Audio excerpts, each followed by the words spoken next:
right. Thank you all for showing up. This is going to be a serious talk, but it's an important talk. So that's your trigger warning, as it were. As a kid, I knew a lot of people who lived painful, tragic lives, but I thought I was an anomaly. People close to me were raped, molested, and beaten by parents, spouses, and family friends. That was just a reality. People close to me. They were addicted to alcohol, meth, cocaine, and God knows what else. They went hungry and lived in filth. They were orphaned, abandoned, and neglected, imprisoned. They were willing to do almost anything to feel alive, even overdose. They lived hard lives where their daily experience was either acute suffering or prolonged numbness. Now, I assumed I was an anomaly. I assumed that outside of my circle, I would discover that most adults lived fairly pleasant lives. Not perfect lives, not without difficulty and accidents, but generally pleasant lives. A good job, a fulfilling marriage, an exciting sex life, a photogenic family, a sense of accomplishment, a new phone, not too much debt, reasonably good health, very Christian, a pleasant life, a normal life. Now, I didn't believe I was owed any of this. I understood that no one is guaranteed happiness in this life. But my sense of the world and of God was that if I put in the work and honored God with my life, none of these good things were out of reach because they were normal. And as I grew older, there were very few signs that I was wrong about what a normal life looked like. I met other adults. They mostly seemed to be pretty happy. They would greet me with warm smiles and conversations. And they went to church and took their kids to soccer games. They had nice homes. And the ones who did have hard lives tended to choose that suffering or tended to be not Christian or tended to be bad Christians. They were choosing to be miserable or depressed or whatever. And I would think, if they just made better choices, if they were just a bit more disciplined, they wouldn't have to suffer like this. You really can walk around for a long time thinking nonsense like this, thinking that most adults have it all together and live pleasant lives, and that the ones who don't have it together probably only have themselves to blame. In fact, it's hard not to think like this, even when you grow up around suffering, as I did. It's hard not to think like this because almost no one wants to tell you otherwise. We each try to hide our scars, even from those closest to us. And almost every cultural institution, be it church or government or corporation, promises you a good life if you will just do what they ask. Make the right life choices, marry the right person, go to the right church, get the right education, work the right job, buy the right products. It's a matter of choice to live a good life outside of freak accidents. And whatever challenges we face in life can be solved. That's society's promise to us. Whatever you face in life, someone has developed a method for overcoming it. A pill, a treatment, a program, a devotional, a diet, an app, a candidate, which means that if you don't beat it, it's your own fault. You really should have tried harder. The normal life is a pleasant life, so I was led to believe. Well, I'm here to confess that I was very wrong. I was not the anomaly, I was the norm. And I'm here, and now I want you to understand what that means. Among young Americans, there has been a dramatic increase in mental illness diagnoses.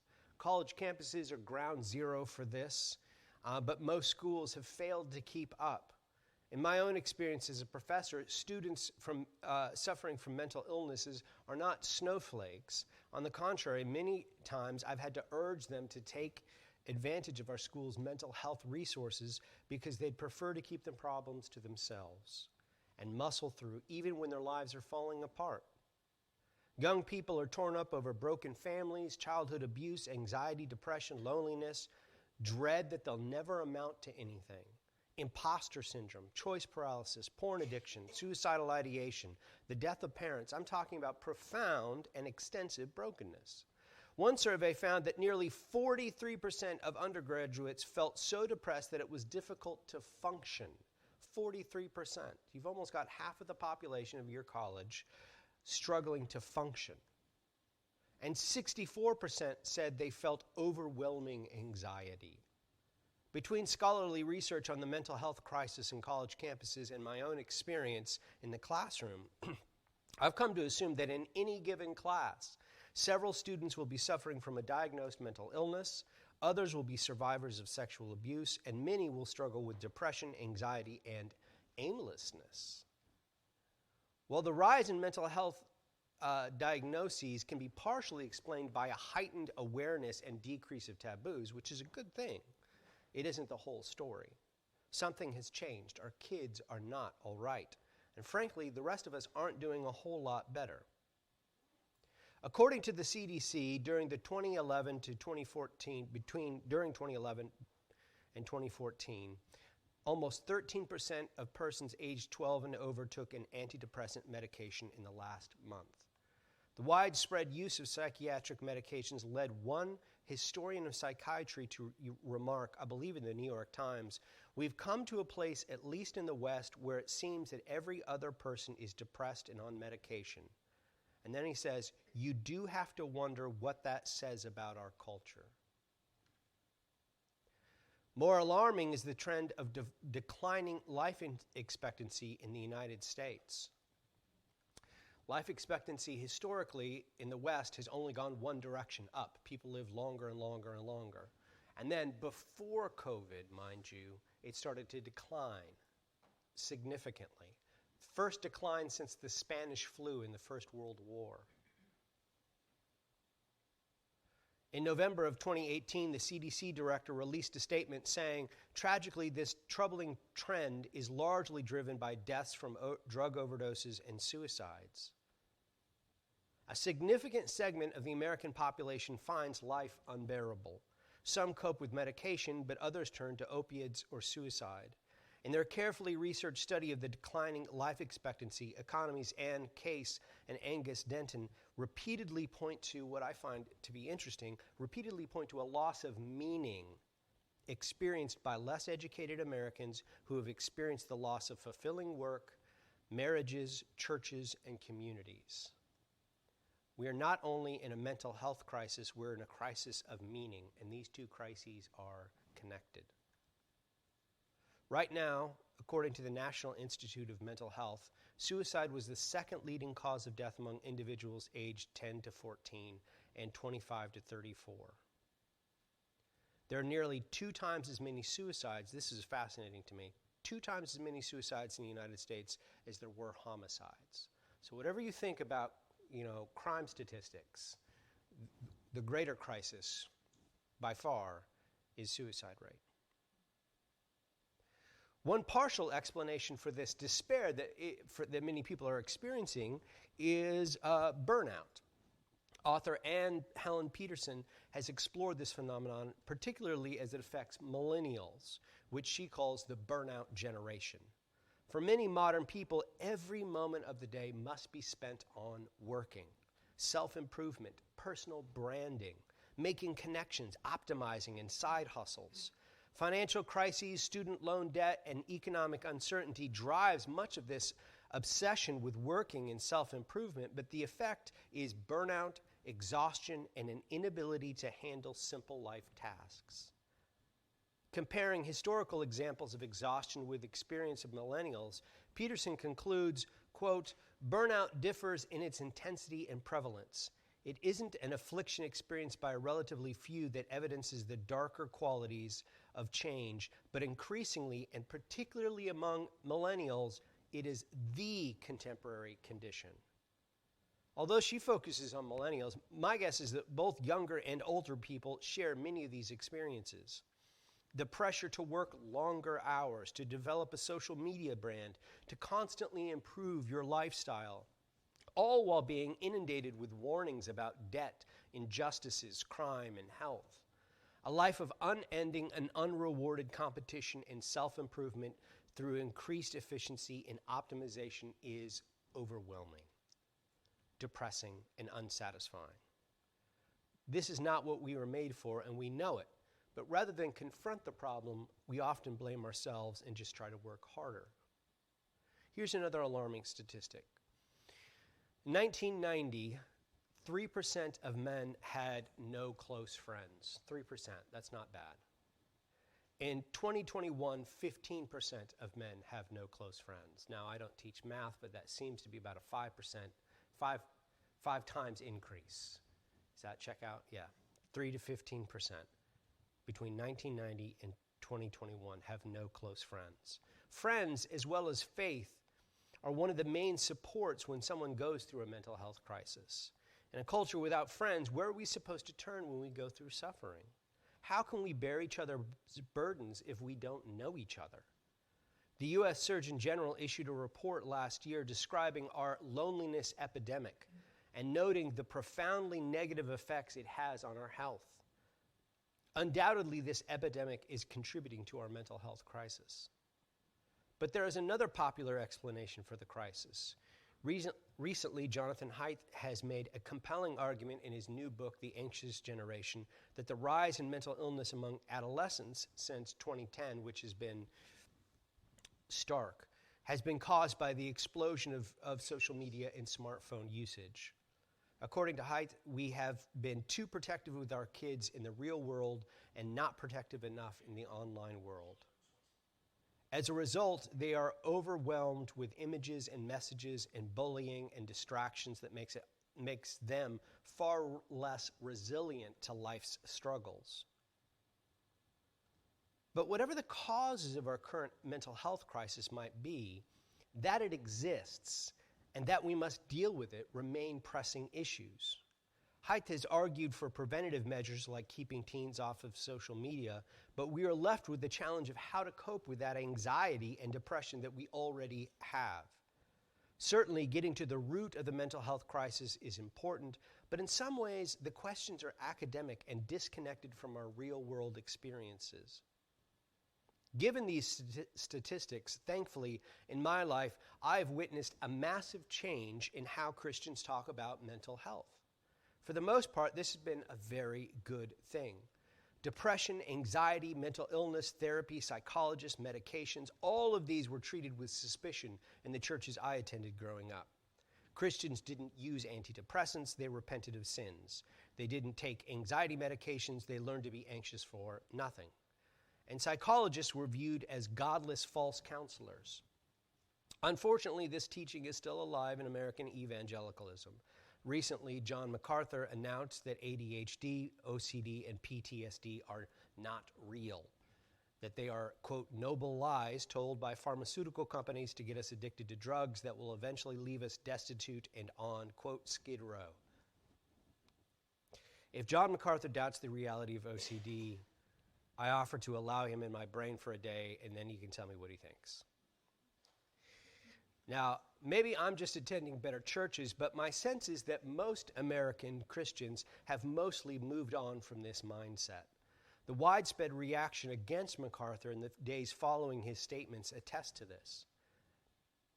In fact, mental health has lost so much of its stigma that it's not uncommon for people to post honest confessions about their anxiety, trauma, or specific disorders on social media.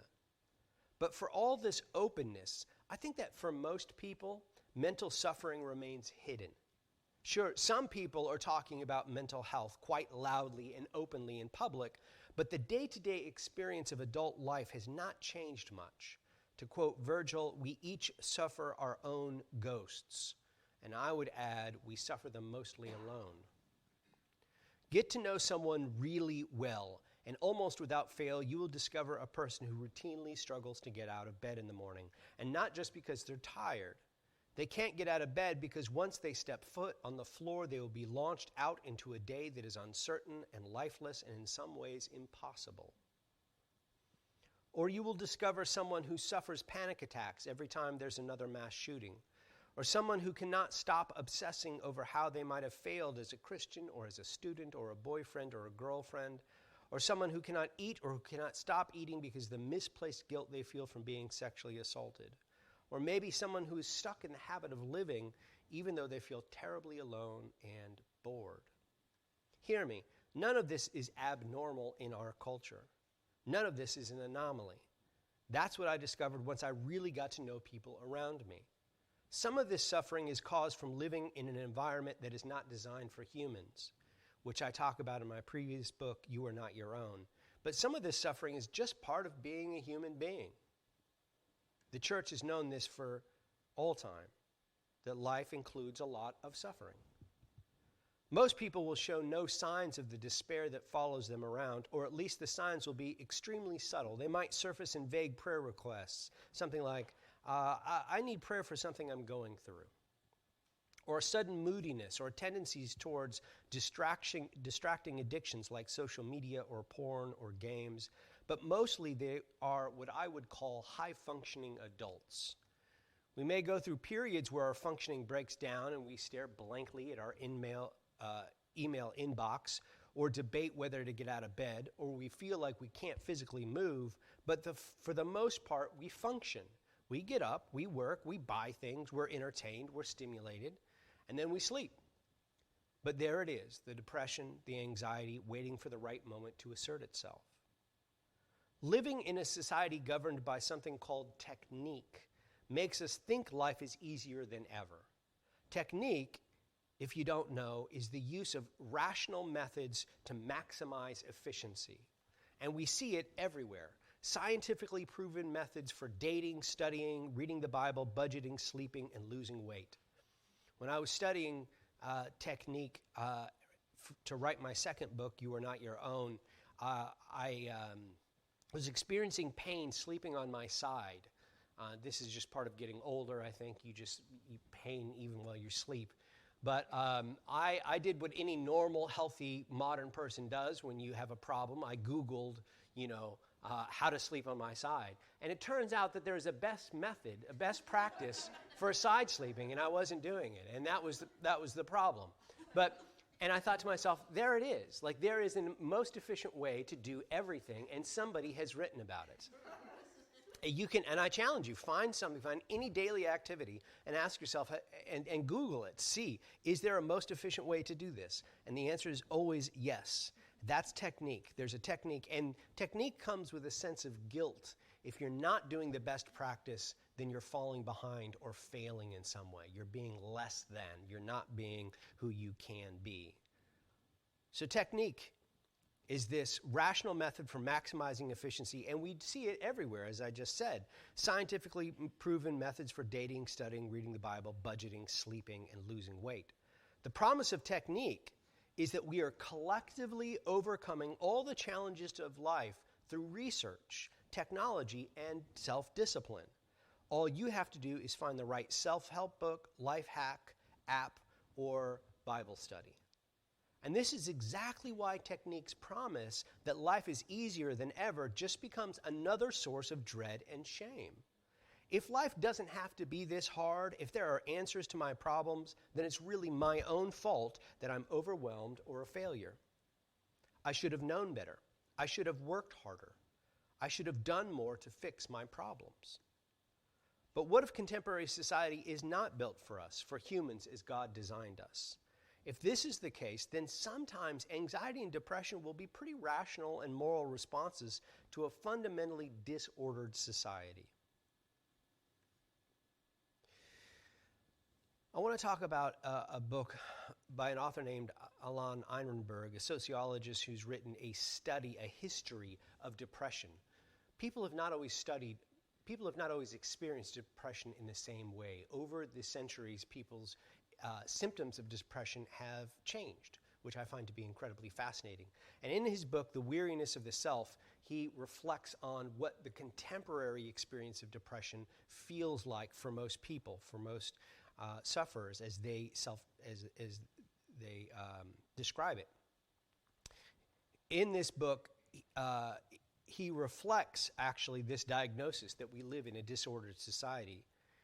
He argues that we are weary of trying to be our own sovereign selves. We have radical freedom to remake our identities, but it comes at a cost. Quote, if moral constraints have grown lighter, psychic constraints have taken their place. Emancipation and action have stretched individual responsibility beyond all borders and have made us painfully aware that we are only ourselves. Elsewhere, he refers to this as the illness of responsibility. So what he's describing here is an external, as in the modern world, as we've gotten rid of external moral authorities. We're no longer dependent upon God to tell us what to do, or the church, or the state, or our elders, anyone like that, any external authority. We're left with our own internal sense of morality. And that responsibility to figure out things for ourselves and be autonomous leaves us with new psychological stressors. And it overwhelms us. It cripples us so that we have trouble moving through the world. In other words, belonging to ourselves is killing us, or at least depressing us. Inadequacy, he says, inadequacy and inaction are the defining features of contemporary depression. Inadequacy, feelings of inadequacy, and feelings of inaction. I'm not good enough, and I can't get out of bed. That's what it feels like to be depressed in the contemporary world. As Unbearable says, depression and addiction, and he ties depression a lot to addiction, are two sides of the sovereign individual, the person who believes herself to be the author of her own life. And isn't that what we've been told, that we are the authors of our own lives? Regardless of the causes, contemporary life is marked by widespread psychological and spiritual despair, and the sense that answers are available, particularly through proper mental health. There's a danger, however, in relying too heavily on the language of mental health. I'm not going to argue that psychology and psychiatry are godless fields and that you should just pray harder, although you probably should pray harder. Sorry, John MacArthur. There is great value in both fields, and I have personally benefited from them. And this is the place where I share my psychological story to establish my credibility, but I'm not going to do that because I choose not to. I just want you to understand that I am not opposed to therapy or psychiatric medication. As I said and will say, they are both highly valuable, and I encourage anyone struggling with mental affliction to seek professional help.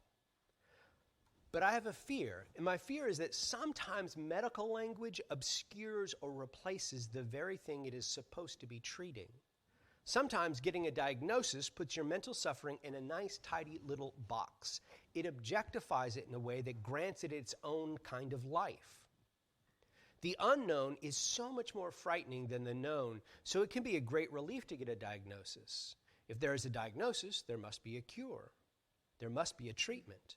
And with the diagnosis, we can objectify our suffering. We can set it on a table and examine it and communicate it to others. I am not depressed. I have depression. It is over there, and I am over here. I can contain my mental illness because I can name it.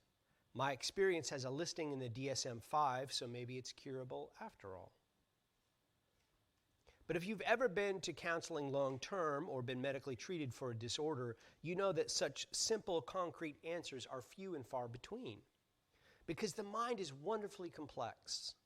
The best mental health professionals are not scientists who offer precise, scientifically objective diagnoses with perfectly targeted solutions, but perpetual students of the human heart and soul who guide you through care. They don't provide categorical and rational explanations for your suffering, but they intuit with wisdom and compassion.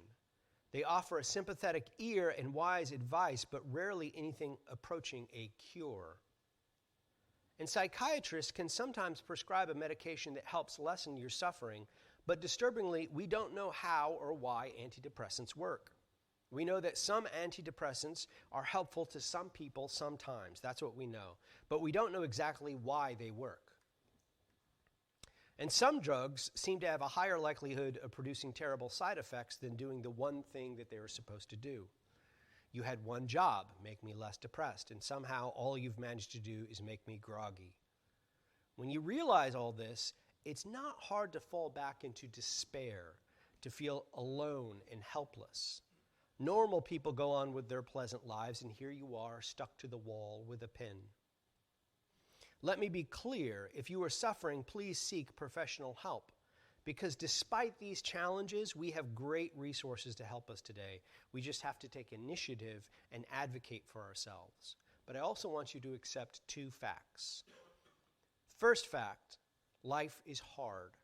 And during some periods, it is all but unbearably hard. Life can become so difficult and painful and boring that you cannot comprehend the experience right now unless you are in the midst of it. Even if you have experienced these seasons in the past, you almost certainly cannot remember them accurately now. You might be able to remember the dates when you were unable to show up to work because of depression, but that experience of depression remains inaccessible to us unless it returns in force. We get separated from our suffering by time, which in some ways is a good thing. For all of human history, we have known this truth. Human experience is inescapably tragic. But it's hard to recall this truth when we're surrounded by forces that promise us greater and greater ease and comfort through techniques. So remember, tremendous suffering is the normal experience of being in the world, not the anomaly. Beauty and love and joy are also normal, but so is suffering. Second, there are rarely clear, definitive answers to depression, anxiety, and other disorders. You can and should pursue professional help, but just remember that there are limits. Your therapy session will come to an end. Your medication will do no more. And at those limits, we are thrown back on ourselves and on God and our neighbor for the task of living. And it is a task. All the counseling and medication in the world cannot replace the existential decision to live and rely on God and your neighbor. Professional help can guide you, and medication can assist you, but in the end, it's always just you and God and your neighbor and the present choice to act, which is at root the choice to worship. And that's okay. It really is. It's even beautiful. Which brings me to the point of all this. What does it mean to live? We quite rightly hear regular appeals for people who are struggling with suicidal ideation to get help. But there remains the question of what it means to live. Why is it meaningful and good to live? What is the point of all this? That question might sound morbid, but it's foundational to life itself. Hamlet had to answer this question, and you have to answer it. If you don't have an answer now, when the time comes, there will be no time. You need to know that your being in the world is a witness. It testifies. There is no avoiding this fact. All we can do is decide what your existence is a witness to and how you can share the burden of witnessing. Life will inevitably crush you at one point or another. It's normal. And your response to that suffering will testify to something. There will be times when you will be convinced that life is not worth living and that existence is burdensome and meaningless, even as a Christian. No one wants to tell you this, especially in the church, but it's true. When those times come, your duty is to acknowledge the objective reality that life is good and that despite our distress, we must get up and carry on. Your existence is a testament, a living argument, an affirmation of creation itself. When you rise out of bed each day, that act is a faint but real echo of God's "it is good." You're declaring that God's creation, you, has meaning and value. You're declaring to the world, but also to yourself. By choosing to act, you retrain your brain to see the goodness of existence, even when your heart denies it. Rising out of bed each day is also a decisive act. Living is a gamble. It's a severe gamble. You don't know the suffering and sorrow that awaits. You do not know the heartache. But you do know that it is coming for you, eventually. Of that, history and literature have testified without counterclaim. To choose to go on is to proclaim with your life, and at the risk of tremendous suffering, that it is good. Even when it is hard, it is good. And it is. It really is. Life is an awesome responsibility and a burden. Like it or not, if you give up on life, it will open up the possibility for others to give up. You have the solemn responsibility to bear witness to the goodness of life by living despite suffering, despite the fact that a pleasant life isn't actually all that normal. But life is also a gift. As it turns out, the greatest gifts are always also burdens. Love, children, wisdom, beauty, salvation. Our being is a result of the gratuitous love of God, and we honor that gift by participating in it fully, even when participating in life feels unbearable. Now, none of this is to imply that suicidal ideation and depression are trivial matters that we can just pray away or will to disappear. But it does mean that for Christians who understand that existence is an essential act of God's love for us, suicide is not an imaginable option. It's just not.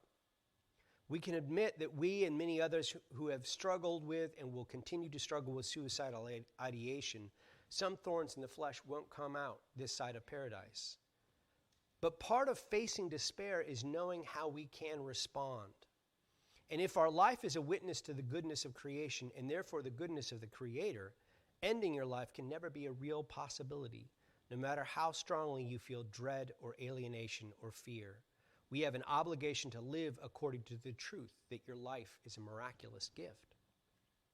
Now, I understand that what I'm speaking of is painful and difficult, and yet this is our calling. This is part of what it means to be human, to glorify God by honoring His creation, which includes you. And in so doing, you honor your neighbor's existence. When you can't believe that existence is a sacred gift from God, when you can no longer even believe in the objective goodness of other people's lives, then you must surrender to the grace of your neighbors, particularly in the church. You must learn to accept their wise love for you, their words of assurance, which may not heal you, but can carry you when you are incapable of carrying yourself. Sometimes your duty in life is to simply trust and rely in the love of others, to let them bear you up. Ultimately, the only reason to keep living is if you live unto God. If His word is true, then we were divinely created to glorify Him and enjoy Him always, and our creation was a fundamentally good act. The only other reasons to live are for the world, the flesh, or the devil, and they only want you to live so long as you are useful. For example, once you stop being productive and your credit dries up so that you can no longer buy or produce stuff, the world does not care if you are alive, unless you become a drain on the economy, in which case the world would very politely ask you to stop. Once your body experiences pain rather than pleasure, like when you're trying to sleep on your side, once your flesh has no reason to stay alive, when sex loses its thrill and you come to the end of porn and entertainment all bores you, when your quality of life is diminished by mental illness or physical ailment, when you cease to believe that you will ever not be alone, then assisted suicide seems reasonable and moral. You no longer are useful to your flesh. To live for the devil might sound like a paranoid superstition or the title of a bad heavy metal album, but it has a very real and very tangible reality. If living for God means that we accept His acts of creation and preservation are good, and we give our assent to His sovereignty and goodness by living with gratitude in His world, then to live for the devil is to deny God's sovereignty and goodness, or the goodness of His creation and preservation of us. You may do this by willfully destroying your life, slowly through dissipation or quickly, or encouraging others to destroy theirs, or actively destroying the other lives of others through exploitation and violence. All of these actions defy God and His goodness by treating what is precious as worthless, treating what is a gift as a curse. A great many people devote their lives to hopelessness, because even in despair, you may be entertained and find pleasure in your misery. But you can also defy God by insisting upon your own self-sufficiency. If you can achieve enough success to be a self-made person, the author of your own story and the definer of your own reality, then what use have you for God? In this way, a great many people devote their lives to mastering themselves and everyone around them. Whether you live for the devil by destroying what God has made good or by denying your dependence upon God, once you are no longer a useful tool for mocking God, your life is pointless. So you see, usefulness is the sole criterion for the world, the flesh, and the devil. But you have no use value to God. You can't. There's nothing He needs. You can't cease being useful to God because you were never useful to begin with. That's not why He created you. And that's not why He continues to sustain you and your being in the world. It was gratuitous. He made us just because He loves us, just for His own good pleasure. Every other reason to live demands that you remain useful. And one day your use will run out. One day you won't be good enough or successful enough or attractive enough to be useful. And that will be it. But not so with God. To God, your existence in his universe is an act of creation, and it remains good as creation even in its fallen state. We all suffer silent crises, carrying burdens that are utterly invisible to those closest to us and occasionally even opaque to ourselves. But it is good. Even when we can't feel it, life remains good. While suffering is a normal part of human life, hear this, it is not the essence. It is not the essence. At the center of existence is not suffering, but grace. The grace of Christ. The grace that cleanses you from all unrighteousness and provides you with food and beauty and created you. The same God who sent his Son to die for you sustains your existence and created you, miraculous you, because he loves you, whether you feel it or not. We will forget this fact many times throughout our lives. The task before us is to hold each other up, to remind one another of the truth that is truer than our deepest misery, to attend to the gift God has given us, to accept that it is good even when we do not feel that goodness at all. And the exciting thing is, when we choose to act faithfully to God's gift of life by embracing it, you make it more plausible and tangible for others. All of us act on models of living we have before us. You have the opportunity to model resilience for those around you. People you don't even know are watching to see how you respond to adversity. And it's a blessing that we have to demonstrate God's goodness and love by pursuing life in adversity. Which doesn't mean the clouds go away, but it does mean that there's meaning and purpose in your suffering. Despite the comforts of contemporary life and its promises of even greater peace, life is terribly hard and pleasant isn't all that normal. And while we may hesitate to call getting out of bed courageous, it seems undeniably true to me that day-to-day life demands a great deal of courage. That courage speaks loudly. It confesses the nature of creation and of God. It is our burden and our gift. It is your spiritual act of worship, presenting your bodies as a living sacrifice. And when you cannot get up, let someone else carry you, knowing that in due time you will be called upon to do the same. Christ's body on earth is one of his mercies to us, and it is the only way that we make it through. Thank you.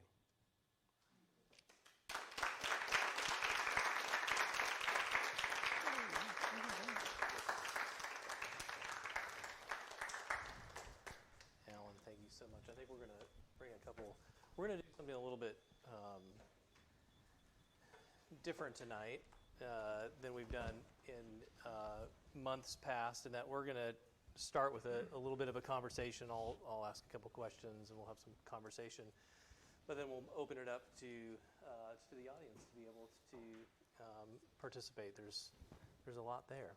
Yeah. Thank you very much. Yeah, you're welcome. I feel like we need to take a deep breath almost as we head into this That's time. Right. I knew about when to mic up because I was following it in your book, and it's actually just about the last page where you have the quote that you just said to us. It's undeniably true that the day-to-day life demands a great deal of courage. Yeah.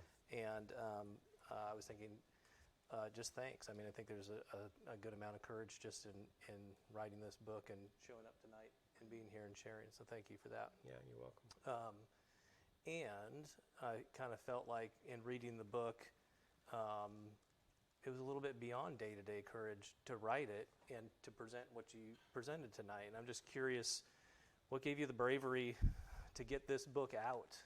This feels like quite a bit. Yeah, so in writing this, I was dealing with my own mental affliction, is what I would call it, and a sort of well-known figure in the evangelical circle took his own life, and it made me reflect on the ripple effects of that kind of action.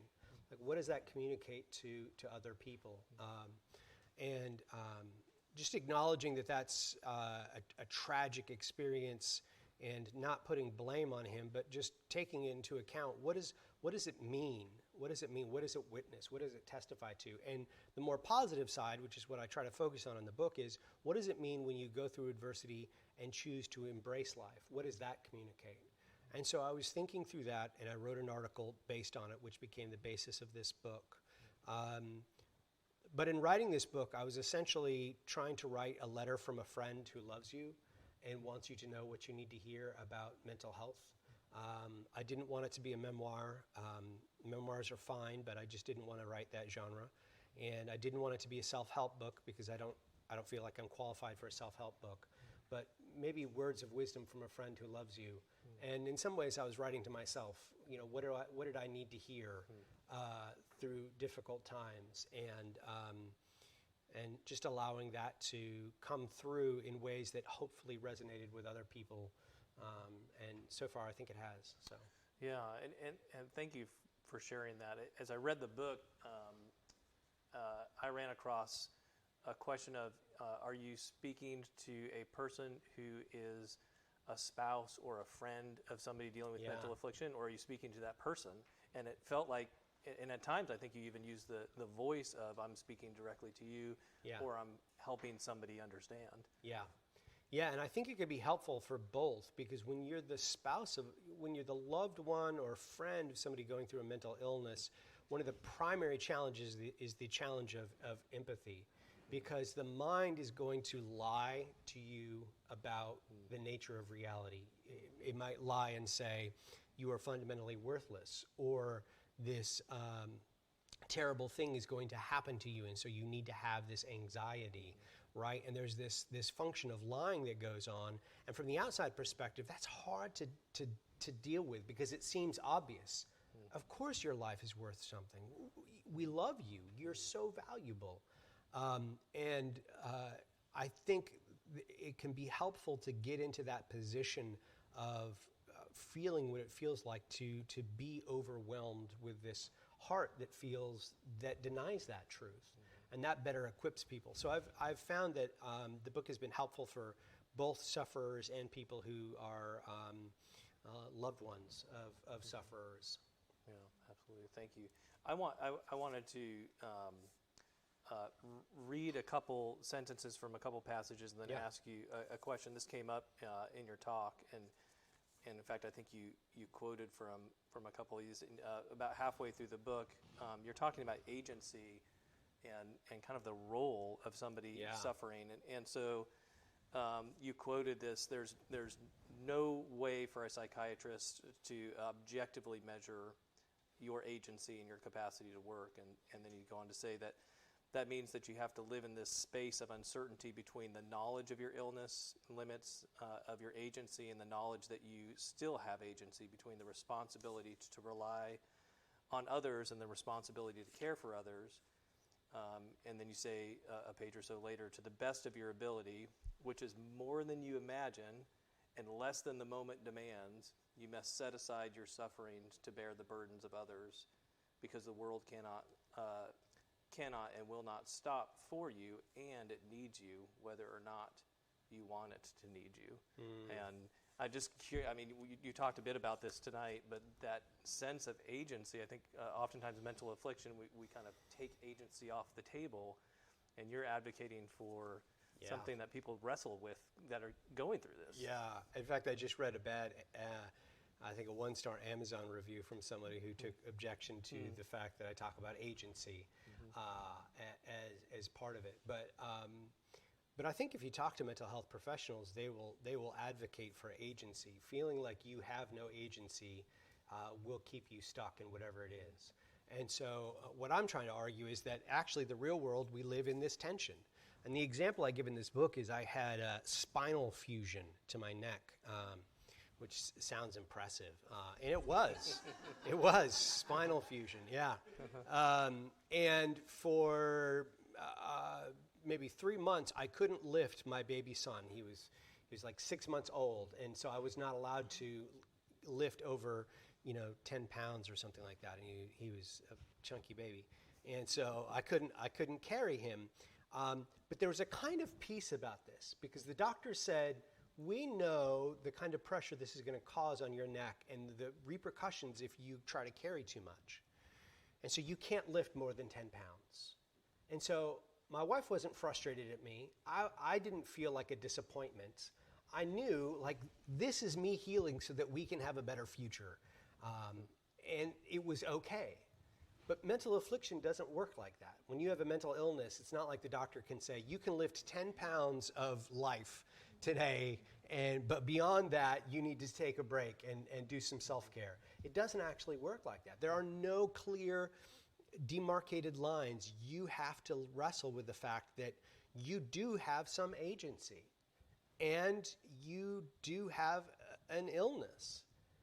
And I'm sorry, I wish, and some people really want, like that one-star reviewer, would rather me say, you have no agency, it's not your fault, none of this is your fault, there's no element of responsibility here. And I want to say, I don't think that's the real world. I think that for most of us, with most mental illnesses, you have some measure of agency.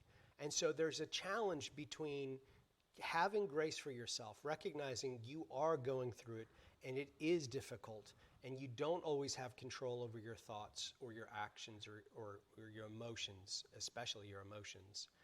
But you do have some choices. And it may be just a little bit of agency. It may be, like I say, just, hey, I can get out of bed and make breakfast and go for a walk. That's the agency I have. I don't have the agency to be a fully functioning person, but I can get out of bed, I can eat breakfast, and I can go for a walk. And I want to say that's a win. That's great. That is embracing the life that God has given you, and that's a good thing. So yeah, it is a little controversial, but I think reclaiming agency is important. Mm-hmm. Yeah. Thank you. Okay, I'm gonna a couple more things I want to ask, but then I'm sure there's additional questions in the audience that's here tonight. And I don't know if we can take questions online or not, Andy, but you can let us know if that's the case. So I do have to kind of spin it a little bit rabbit room like, but we were talking about the humanities and higher education and whatnot.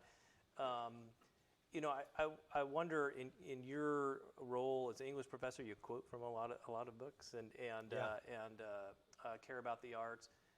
Like, how important is that in the context of mental and spiritual health as you explored this? Is there a place for the arts?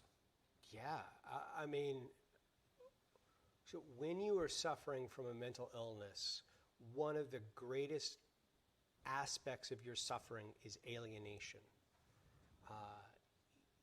You are walking through this cloud and you perceive everyone else going about their lives like everything's okay. And there's this deep disconnect. It feels like, how can you go shopping? Like, how are you shopping? How are you walking? How are you doing things right now? That doesn't make sense to me. I can't comprehend that.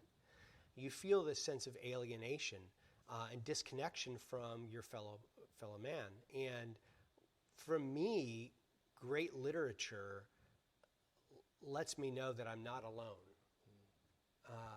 And in powerful ways, in ways that don't make the cloud go away, but they make me feel affirmed. They affirm those feelings. One of my worst experiences as a teenager, I had this period of deep depression, and so I went to my youth group leader and said, what am I supposed to do? That's what you do when you're in evangelical church. You're depressed, you go to your youth group leader, and he's going to solve your problem. And he said, well, what kind of music are you listening to? And I said, well, the radio, secular music. And he said, well, that's the problem. There's demons attached to that music, and it's causing you problems. Here's a stack of Christian music, and you can listen to that, and it's going to make your life better. And so I went and I listened to it, and I was more depressed because the music didn't speak to my soul. So I felt alone and even more depressed. Yeah, I don't think there were demons attached to it. It was just not. It just wasn't very good. So at least at least some of these secular artists were speaking a language that validated what I was going through and said, "Oh, that's human. That's human. You're human. It's okay." And so I think, one of the most valuable things that great art can do is allow us to know that this is a human experience and other people have been through it, and you can go through this and be okay, right? So for me, my go-to is J.D. Salinger. I think Franny and Zooey in particular is a go-to comfort read. And even to some extent, Catcher in the Rye, which I think is more optimistic and less, I think people misread that book. But, yeah. That's so encouraging and helpful. Okay, so last question for me, and then we'll open it up for anything that's on your minds out here in the audience. I kind of wondered, like, would this book need to have been written 50 years ago, like pre Neil Postman, and amusing ourselves to death, or at least in the way that you did. I mean, certainly suffering is human, and so that hasn't been gone away. But you even reference it in the history of depression, and I wonder, are you writing to a specific time, and is there a specific thing for us to be thinking about? That's fascinating. Yeah. So what I would say is Einrenberg points to, again, inaction and inadequacy is the defining features of contemporary depression. And one of the things that I focus on is this sense of agency, which is the opposite of inaction. I'm arguing that you actually do have more agency than you admit, maybe less than you need, but still more agency than you admit. And so in that sense, it is a contemporary book. On the other hand, as I'm trying to argue in the book, suffering is just a human experience. Just things happen in people's lives. What made me aware of this was joining a community group when I was in grad school with people who were much older than me, and I thought, these people have life figured out. They own homes, they own cars, they've got kids. Clearly, they've got things figured out. And then slowly, mental illness, trouble with their children, trouble in their marriages, financial problems, all kinds of things came out, and I realized, wow, life is really hard. There's no easy. It is hard. And so, to some extent, I think I would hope that this is a sort of a universal message of perseverance and accepting the goodness of God's creation, being you. But I do think that focus on agency is important for our contemporary condition. And also, I wonder if it would have been published if we weren't in a mental health crisis, right? I mean, it might be an interesting topic, but not the pressing need that it is today. Right, absolutely. And the endorsers are folks who write about this, and there's a conversation happening that's doesn't feel like it's going away anytime soon. No, unfortunately. So, well, I've already asked you enough, but thank you so much for this interaction. Love to open it up. Are there questions or thoughts or reactions from those of us here in the room? Yeah. Talk a little bit about like the kind of maybe traditional evangelical mindset towards medication and therapy and that kind of thing. Yeah. On the other hand, we also know like there's spiritual warfare, there's sin, like there are spiritual realities too. Yeah. And so could you talk at all to like maybe like how those two things interweave? Like how do you decide where one starts and where the other ends? Yeah, that's a great question. Yeah, I don't think there's easy answers for that. So I'll give an example. Back when I was attending an older church, which was a John MacArthur style church that believed in biblical counseling only and had these very strong views, I was struggling, and so I went to someone and worked with him, and he really did not have the tools to help me with what I was going through. Because he wasn't a trained professional, he just didn't have the tools. He tried his best, and he was a lovely man, very kind and loving, but he just didn't have the tools. And the last phone call I had with him, he said, "Alan, I think you need to understand God's grace for you. I think you need to understand what Christ did on the cross for you. I think that's fundamentally your problem. And I was so mad at him because I was like, I'm dealing with clearly a mental illness, and you're just saying I don't understand the gospel. That is, you're spiritualizing something profoundly troubling. And then I went to counseling, went to Christians who were trained in secular counseling, quote unquote. And at a certain point, I think one of them basically said to me, you need to understand God's grace for you. And I realized the first guy was right. Like, he didn't have the tools to help me, but he was absolutely right about his diagnosis. Like, there are lots of things going on, but one of the things at the core is understanding God's grace for me that I just have a very difficult time accepting. And that taught me that it's not just one or the other. The spiritual, there are, I do think at times that the enemy, attacks me with self-condemnation, for example. And I want to say that's my mental illness, but I think it's also the enemy. And I'm comfortable saying that. I feel no need to materialize it and just say it's one thing. It can be both things at the same time. And thankfully, I've been blessed to work with many therapists who are Christian and allow space for that. And there are a lot of faithful Christians working, trained in quote unquote secular psychology who allow space for that. And so, no, I think that's important to recognize. I have a question.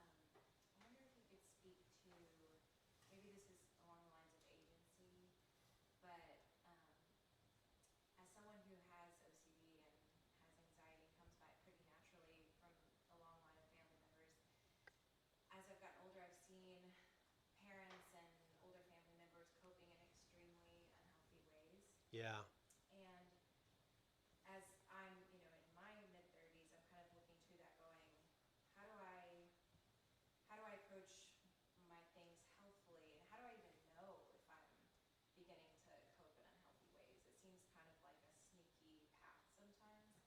So I was wondering if you had any kind of markers for yourself, of like, maybe it's community oriented, maybe it's sometimes self-diagnosed, but do you have markers of like when you're, traipsing into unhealthy coping mechanisms with the issues of depression and anxiety? Yeah, that's a great question. So I think it's important to know the things that are valuable to you. And when those values are good, godly values, and you're moving towards those values and they provide you some comfort from whatever affliction you're having, I don't think that's a negative coping mechanism. I think that's a healthy redirection towards what's good.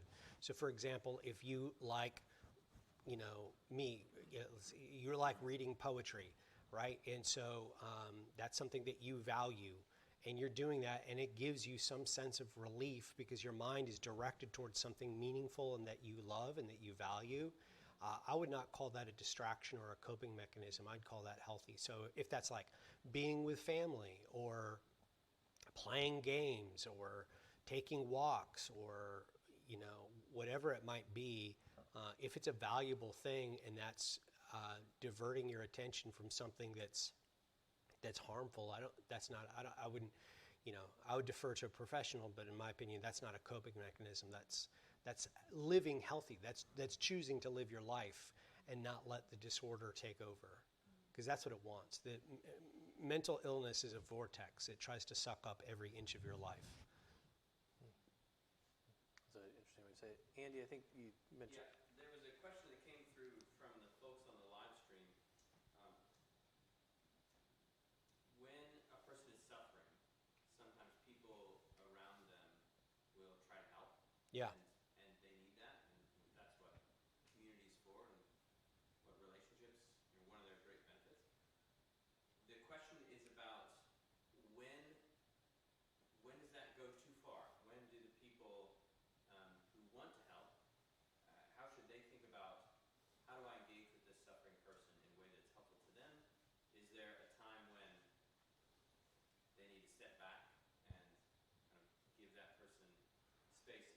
sufferer's good or for their own good? Could you just riff on that a little bit? Yeah, that's a great question. So, yeah, the question is, how do you balance helping someone without over-helping or causing problems? With certain conditions, this is particularly troubling. For OCD, for example, family members will often accommodate. So for someone whose compulsion is hand washing, they might buy extra soap or pause the family meal so that this person can wash a few extra times. And so they're accommodating by changing their lifestyle to allow this to happen.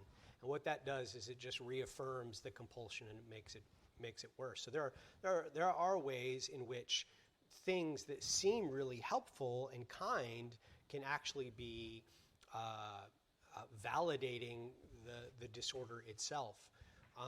At some point, I think the goal of helping someone, I think, should be to make them their own advocate. It's hard for people to change. This is true with addictions. This is true with all kinds of things in life. It's hard for people to change if they're not going to advocate for themselves. And so at a certain point, you have to accept that they're going to have to make the decision to seek a professional or follow the professional's advice or eat breakfast and go outside. And as I said earlier, mental illnesses are like vortexes that suck away life. And they don't just suck away your life if you're suffering, they'll take your family's life too, because the family will start orienting itself around and accommodating the illness so that everyone's involved. And so one of the recommendations I would have is, as much as possible, go on with your life.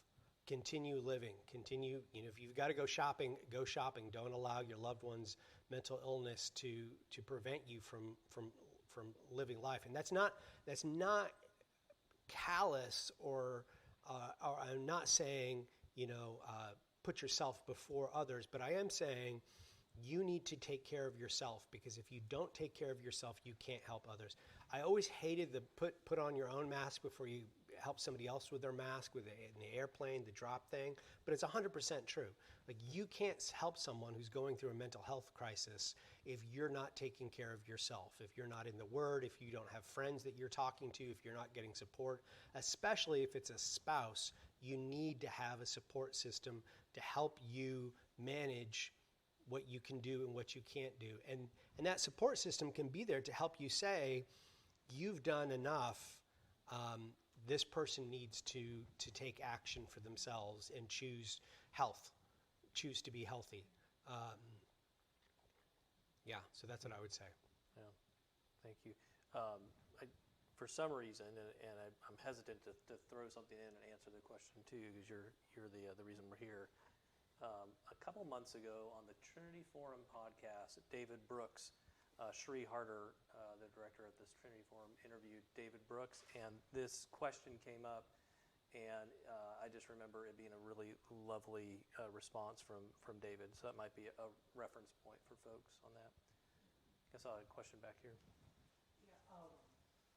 So, Alan, you mentioned the mental health crisis among young people and the anxiety. John and I book on this. There was a recent article in the New Yorker about debates in the field of psychiatry with the DSM manual because there's been a proliferation of so many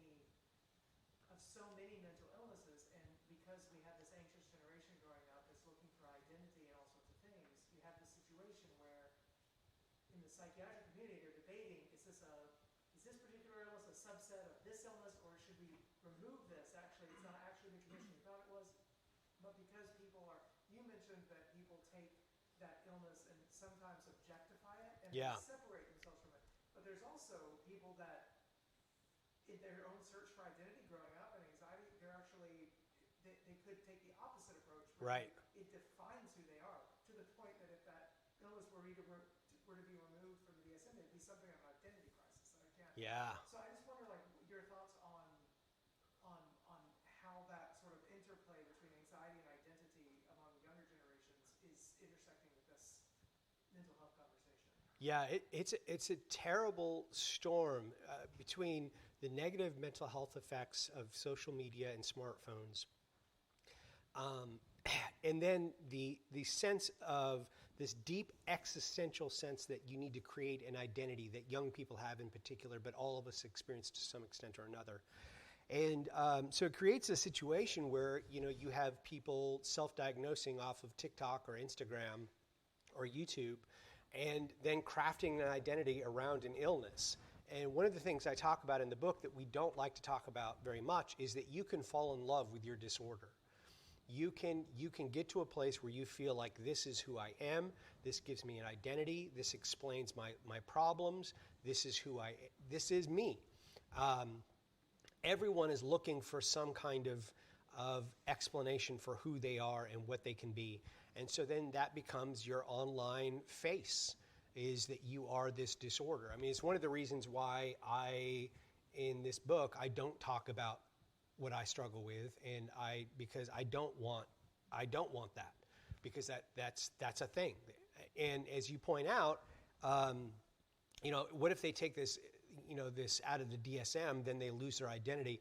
Well, even worse than that, in my opinion, what if you get treatment and it's successful and you no longer have a measurable illness? Because we have great treatments for some things where you are what's called subclinical. You're no longer registering. Well, then what happens to your identity, right? And so I think that is a very alarming trend that we have to watch out for. Yeah. Maybe one or two more questions. I know there's at least one over here. How do you think about the question, how are you doing? Yeah, so I don't think I've ever answered that question honestly in my life, except to my therapist or my wife, or friends. I think we have to recognize that, like from a linguistic perspective, how are you doing isn't an honest question. It serves a social function, and that's okay. I'm saying it's okay to ask people, how are you doing, and expect not to get a completely honest answer. I think that's our expectation, and I think when we ask someone that, and it's their expectation when they answer, is that they're not expecting a completely honest answer. And so most of the time I'll just say good, because I am doing good. I'm not doing great, but I'm not about to tell you why, because frankly it's not your business. You know what I mean? And so I'm always a little uncomfortable around that, but I think it's a polite way. I mean, the gesture is polite and kind, right? I think the spirit behind it. How are you doing? But what's more important is in intimate settings with people who you are close to, who you can really genuinely ask that. That's where you need to be asking the question. And maybe you need to ask it a second time. No, really, how are you doing? So that's where I'm at. Great. We're just about at time, but I see one more hand going up, so I'm going to allow us to have one more question, and then we'll wrap up for the evening. We won't, for those of you who are here, we won't kick you out right away, but relatively quickly afterwards. And we're really excited about the upcoming lectures as well. I might mention something along those lines, but let's do one more question. Okay. Fascinating, the idea that depression manifests itself in a different feeling at different times. What were some of the other? Do you remember some of the other ones? I don't remember. I'm sorry. Yeah, I wish I did. Yeah. I need to reread it. I was focused on the contemporary, so I read quickly through the earlier sections. What was the book that mentioned the different responses? The Weariness of the Self. The Weariness of the Self. It's fascinating, very, very detailed, very academic, but it's a great book. Alan, thank you so much. Again, thank you for the courage of being here and sharing with us. It means a lot. Thank you. Thank you to everybody online. We're so grateful that you tuned in. All of you here, we're so grateful. Feel free to mingle around a little bit. And Andy, I should know this by heart, but tell us next month, who do we have? Zach Eswine. Zach. Zach Eswine is a pastor in St. Louis, and he's talking about how Jesus artfully handled doubters. How Jesus artfully handled doubters by Zach Eswine. So It we're involves parables. Spoiler. yeah. Very good. Thank you so much.